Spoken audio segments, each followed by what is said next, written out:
Good evening, everybody. Welcome back to another episode of Red Barn Adventures 325 project. Got some parts in. Got a whole bunch of boxes in. Upper hood, lower hood. What else? Because there's three big boxes. Upper hood, lower hood, seat. Upper hood, lower hood, seat. But right now, last night, we cleaned the fuel out of the tank, sprayed the fuel tank down, and I went today and grabbed a grommet, which is actually all that is needed to go around this fuel pickup. I thought I had to do a whole new fuel pickup, but they actually sell the grommet separately. So this right here is what we need to take off of there. Junk. And we got a new one to put on. Look at that. It's just going to slide right up over that. And then that sits down in there. We got to get that to slide up. It's got to go this way. That's got to go down in the tank.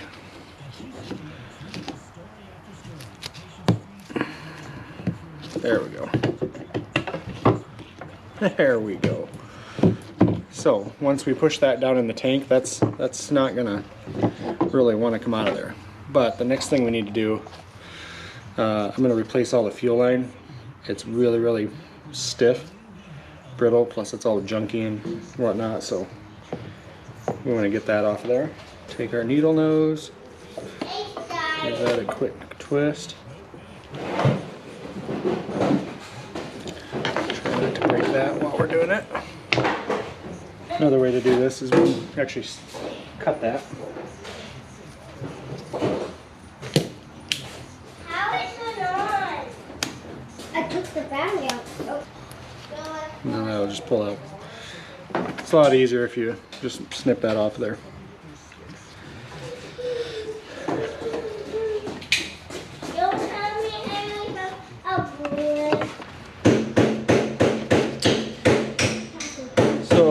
I think maybe the easiest way to do it is to actually put that grommet in there first. And then stick this thing down in there. And we're going to spray that down with just a little bit of, just like that. So grommet first, put the pickup tube on, slide the whole thing down in there. She's in. Awesome.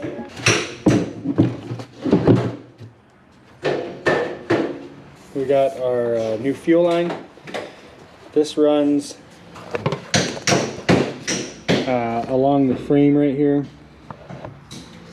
back behind here, and all the way up. Pull it through. That is nasty. New fuel shutoff that we'll put up here by the fuel pump. So for now, let's see if we can get this fished through here. Kind of a narrow area to try to get that up through there.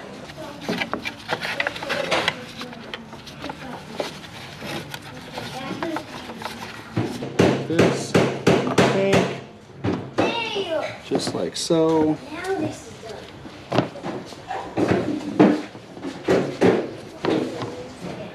Measure it out, give ourselves just a little extra.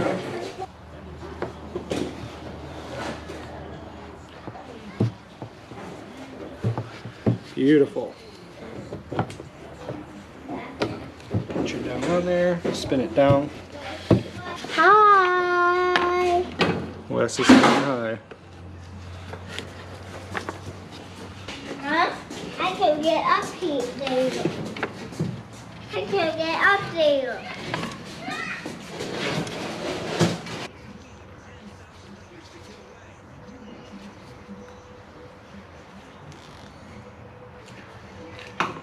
Also, always make sure on your fuel filter, as well as, some people don't realize this, your shutoff valve for your fuel, there is an arrow that points out direction of flow.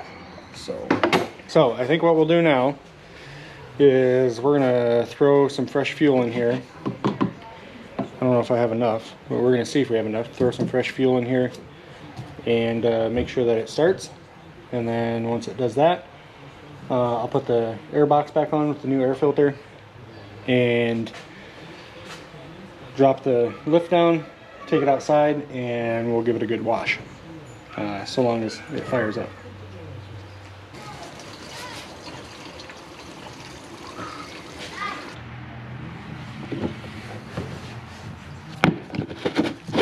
Actually, almost a quarter of a tank.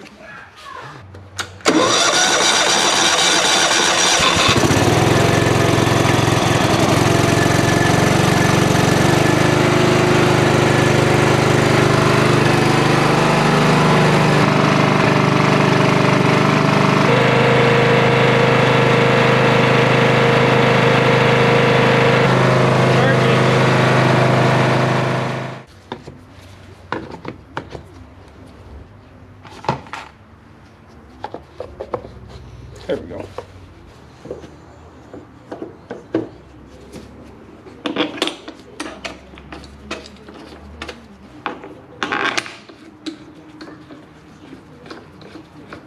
All right, we got that done. I think what we're gonna do, we're gonna go ahead and throw this back seat pan back on, clean up some of our tools,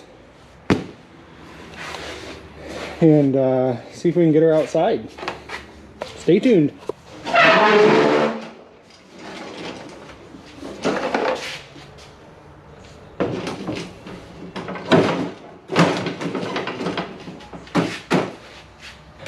One thing I haven't tested yet is the deck lift up and down. It's got a hydraulic deck lift, which is really nice. That's one of the things I really like about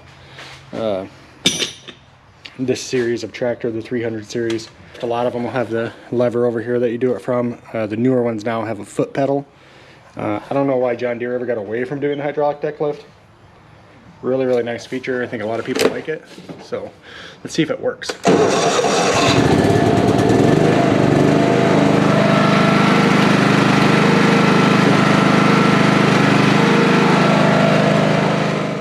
All right, round one of power washing complete.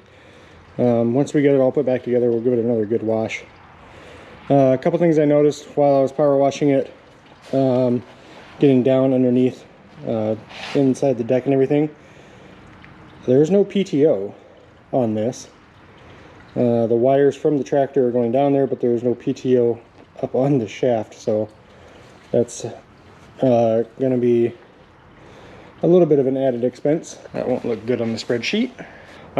Second thing we noticed, this is cracked right here, so we're going to get a new cover for this. That's not much really at all. Things we still need to do, the steering wheel still does not lock into place, so that's something that we have to figure out. And I did get the handle, or the parking brake, that goes right there, so I might try to throw that on yet tonight. But it actually doesn't look horrible for just having a quick power wash. So we have the new seat. I have the lower hood, the upper hood. The decals aren't here yet, but we should be getting those here in the next couple days. So hopefully this weekend I can get this thing all put back together, see if I can get a PTO ordered for it. The knob bolt for the deck height adjustment went falling through, so it was missing the snap ring on there, so I have to somehow fish that back up in there. I'm probably going to end up taking the deck off, one, to be able to do that, and two, because I want to service the deck, flip it upside down, clean it out, take the blades off, sharpen it, grease all the bearings. So I like doing that with the deck off anyway, so we're going to do that here this weekend. Maybe tomorrow night I'll come back out and work on it some more. It's getting, I mean, not kind of late, but it's 7:45. and I gotta go in and get the kiddos to bed. So 325 project going good. No major surprises yet. The PTO is probably the biggest surprise. I didn't really think about looking at that at the auction, because normally when there's a mower deck, there's a PTO, but I learn something new every day, I guess. So thanks for watching. We'll see you next time.